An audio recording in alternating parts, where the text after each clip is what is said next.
Hey there!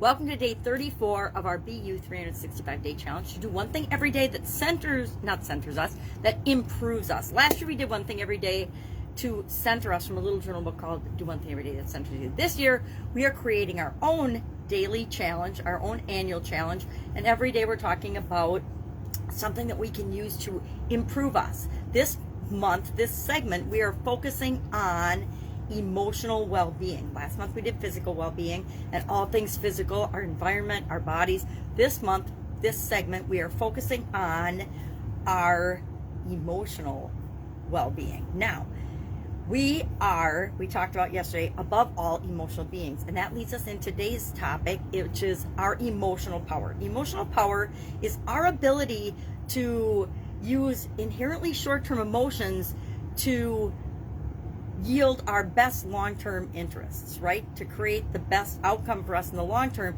even though emotions are short-term, right? Emotions and feelings don't really last a long time unless we choose to live in them. Now, this led to the topic of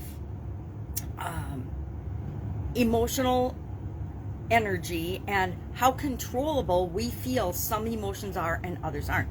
For example, sadness, a lot of people believe, is caused by outside circumstances that we can't control. A lot of people got really sad when COVID hit. A lot of people got really sad when we get really sad and grieve when someone that we know or love or care about or even have heard about passes away or transitions to the beyond, whatever you believe. And we feel like an outside circumstance happens and we don't control that outside circumstance, so all we do is react. So we're reactive. Those are what people consider non or uncontrollable emotions. So sadness might be one of those, because things outside of us happen and we feel sadness, we feel grief, we feel whatever, but we're not in charge of the cause of that exact event, which creates a reaction and an emotion in us.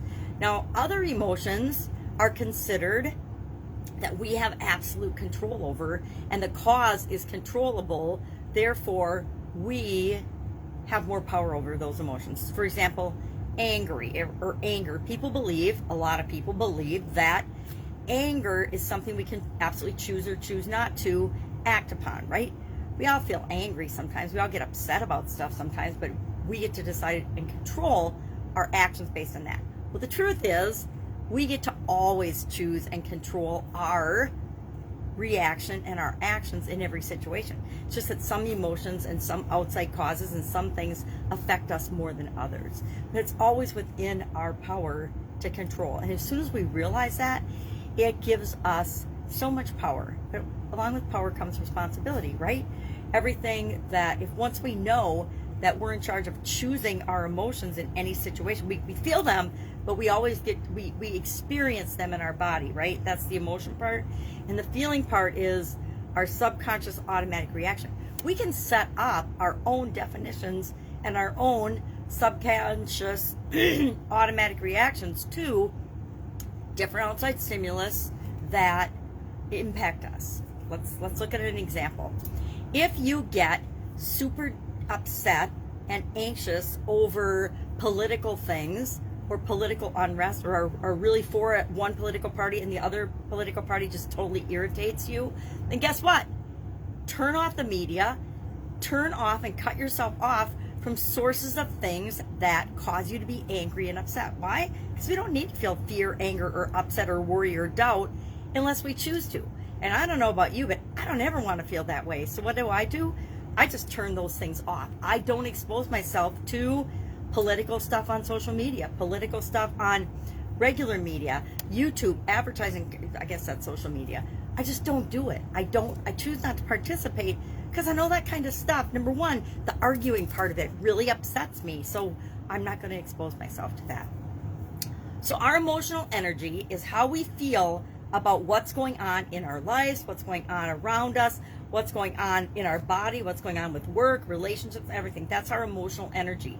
And the energy we bring to certain situations will impact other people's energy. Whoever has the strongest energetic force or an emotional energetic force will influence the people around them. That's why it's so important that we choose who we spend our time and energy around, right?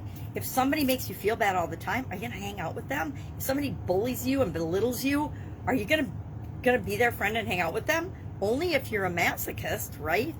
So we want to use our emotional power for things that make us feel good. I actually grabbed this card today, and it says, I choose my unique path to joy. Remember, I said a lot of the emotional ones all speak of joy. Why? Because happiness and joy are actually what all human beings seek, right? And it might not be the same way you would seek happiness and joy, but we get to define what things mean. But everybody is actually just trying to find a way to feel good. And what feels good to me is different than what feels good to you. So you have to identify, and that's why almost all the cards for emotions this month speak to some kind of joy or happiness or feeling good. And this is no exception. I choose my unique path to joy. And this is reminding us that we get to decide and choose what's right for us. And on the back it says, no one can create in your experience, for no one can control where you direct your thoughts. No one can control how you choose to respond to the different outside stimuli or the different emotions that you feel in your body. You get to decide what they mean. It says, on the path to your happiness, you will discover all that you want to be, do, and have. And that's so true. So what's our action item today? Given all this information, and I think the one thing we need to remember, and that the card sort of speaks to, is only we, and we alone, have power over our emotions, power over our feelings, the ability to control them. Whether the cause is an outside influence or an outside thing, or an internal thought or belief or thing or experience, or recalling something from the past, or worrying about something in the future, we get to decide all of that and choose all of that. Now we can use our energetic power and our emotional power for good, or we can use it for evil. I'm going to contend that anything you use for evil will come back on you tenfold, just like anything you use for good will come back on you tenfold. So remember, you're in charge of your own personal power. Emotional power is a huge component, if not the most important component, in our personal power. And nobody can take your personal power away from you unless you give it to them. And I've been guilty of that, giving away my personal power. As an employee, we give away some of our personal power. We let someone else tell us and control us and be in charge of us in certain decisions during a period of time in exchange for wages and money, etc. I've been an employee. I've done that. We do that. Most of the population, most of us do that. We trade our time for money. And over time, as we realize what our true worth is, and I don't think there's any job on the planet that pays a human being what they're worth. So if you're feeling bad because you don't think that you make enough money and you feel like you should make more, guess what? You're right. And so is everyone else on the planet, because we are infinite beings and nobody is going to pay us just to be an infinite being and to be ourselves. So our action item today is think about how in control are you right now of your personal power? 1 to 10. On a scale of 1 to 10, just share a number in the comments below and no judgment. Right now, right this minute today, how in control of your emotional power do you feel? Again, this is a gut response, right? Because 1 being totally reactive, your emotions rule you. You just react based on whatever you're feeling. 10, you're the master of your emotions. You're very proactive. You choose how you're going to respond in every situation, and you've got it set up and you've defined all of your emotions for you. What does anger mean to you? What does it take to get you angry? What does success mean to you? What does love mean to you?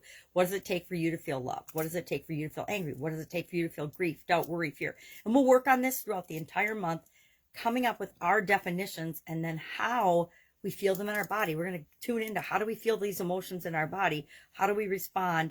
And what do we want our process to be for dealing with different emotions, especially strong emotions, right? The emotions that are super strong on either end of the spectrum.